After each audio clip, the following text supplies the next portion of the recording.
Hey everybody, Letitia Snider, and I want to do a quick training for my team to go over Facebook timeline and things that we learn. We've had a little bit of training for some of you that had the live webinar with Carrie Lawrence.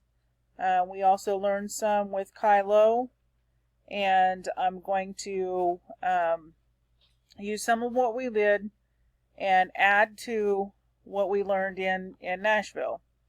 So we'll go to my timeline, and we've got, you want to make sure that you have a large interactive type cover, and make sure that it's got something business related.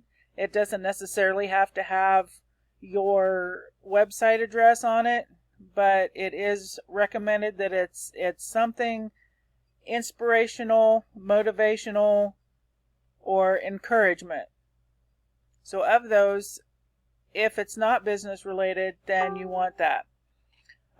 On your profile picture, you want to make sure that you have a face and shoulder shot of you looking forward.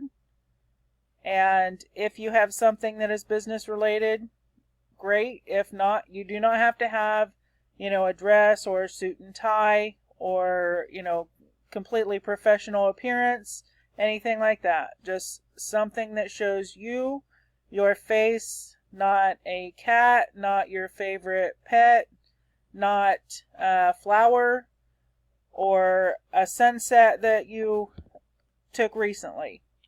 All right, the next thing that we want to do is we want to make sure that we have our settings set up so that they allow for everybody to comment, comment, share on your posts. So we go into,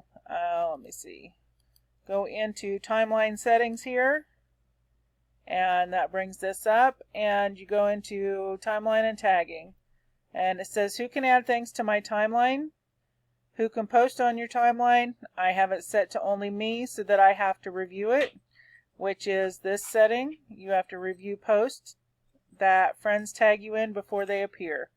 And how this does is that for some of those marketers that like to tag you and without your permission, and it gives you a chance to review it.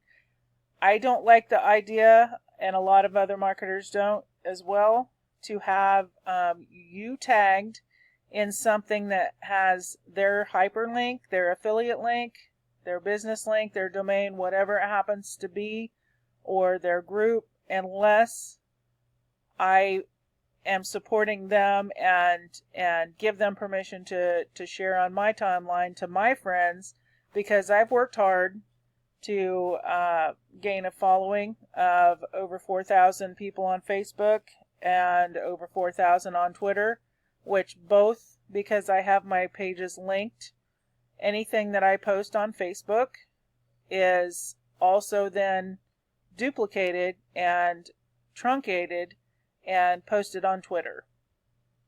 The next thing we're going to do is we look and see who can see things on my timeline. We review what other people see.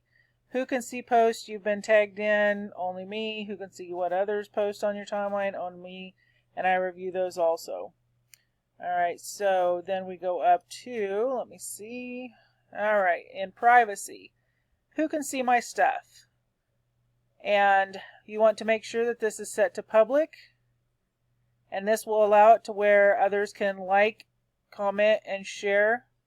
And also, when you go to your timeline and you post something, you have the option here then of how you are going to post.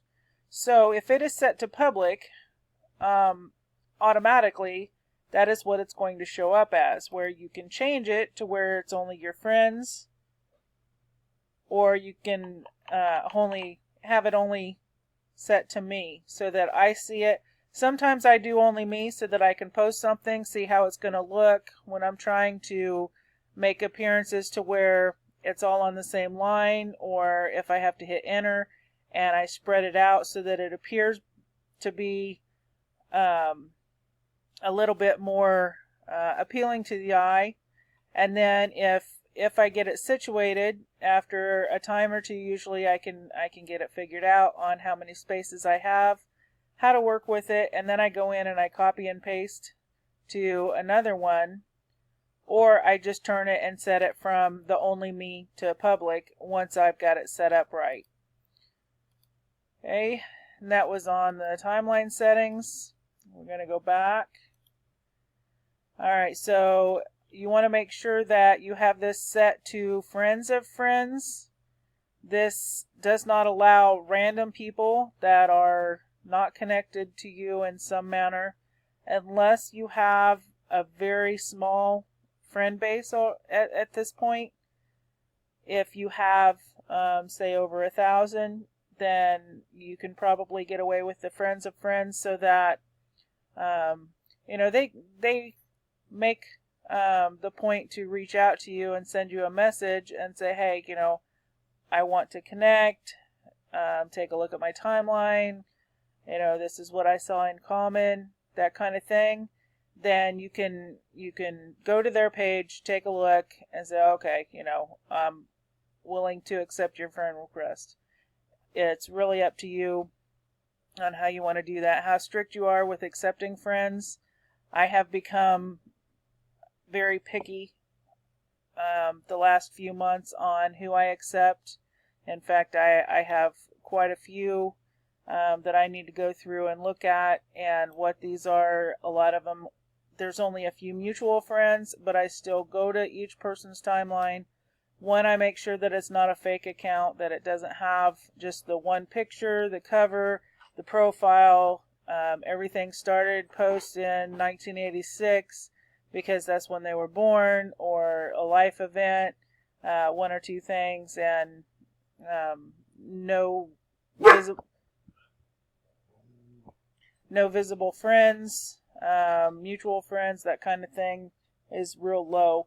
And I do have a tendency to have probably a dozen or more people that I am friends with that aren't picky about their choosing, and so I have mutual friends that show up that have accepted their request, which means to me that they have not taken their time and due diligence to make sure that it's an actual person that I want to connect with. It's not a fake account. It's not somebody that's either going to spam me with porn or their business opportunity. And it's actually somebody that I want to interact with. Okay, and that was the look you up using phone number, and that I only have on friends. And I do have it set to yes because I am trying to brand myself, and therefore I want my name to come up. I do go by Tish, which is my personal account, and I have it under Tish, but because a few years back I chose to separate it out because of some of the things that I was doing. It was causing a lot of issues with the friends, family, not being able to see actual posts that were important. Okay, next thing we're going to go over, we're going to go back to our timeline. And I recommend that we have about one post for every 3 to 6 hours or so, which means you have at least 3 or 4 posts per day. And on those, we've taken up the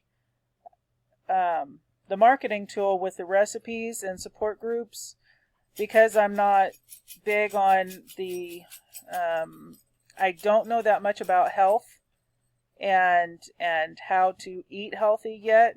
I didn't want to fake it, and so I created the group that is for sharing fun and easy food ideas.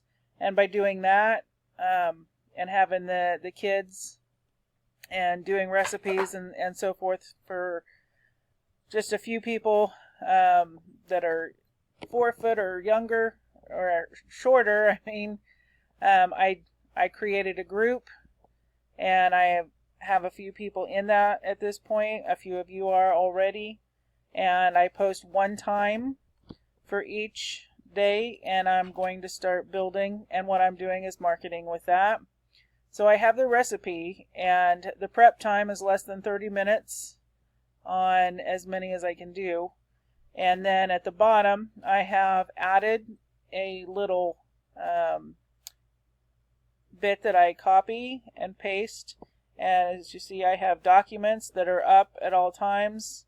I have my email stuff, all kinds of things in here that I can just copy and paste quickly because I have all kinds of messages that and scripts that I say and post at a time. So what I've done is I've saved this little bit, and this is for the whole, to promote the whole group.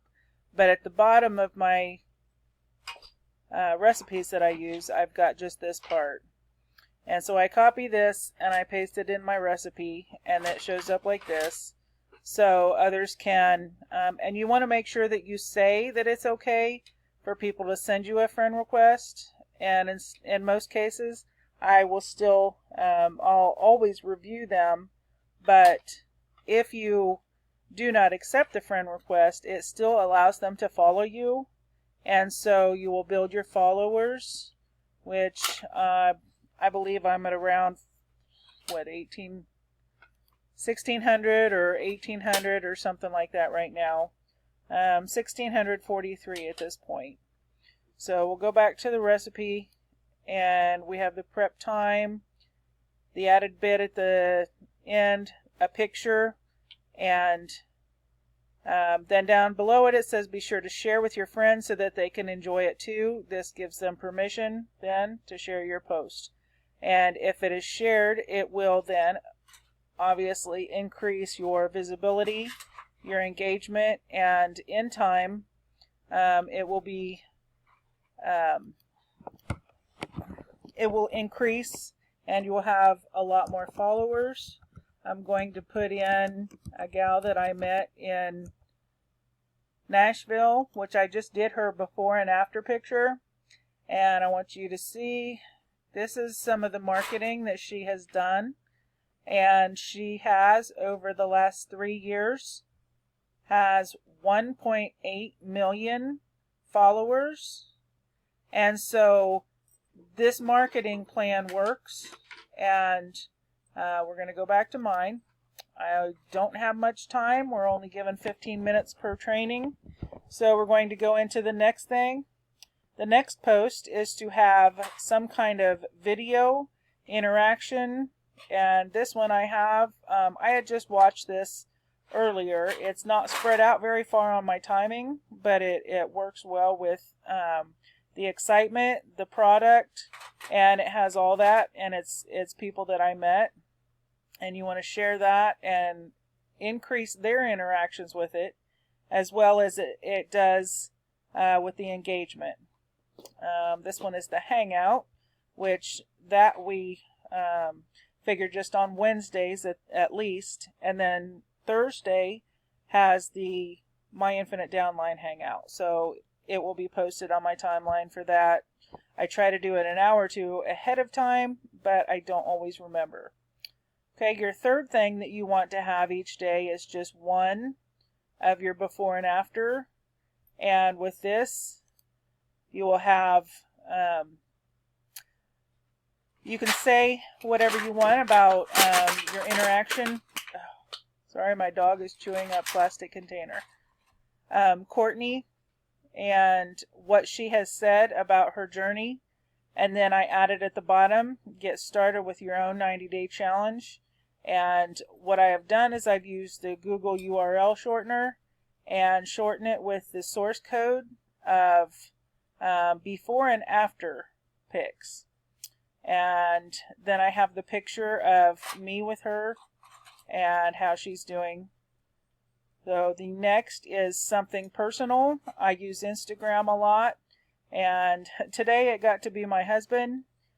Usually it's an inspirational quote. So I am out of time. Here we have another video, but we will go on to our next training as soon as possible. Thank you guys.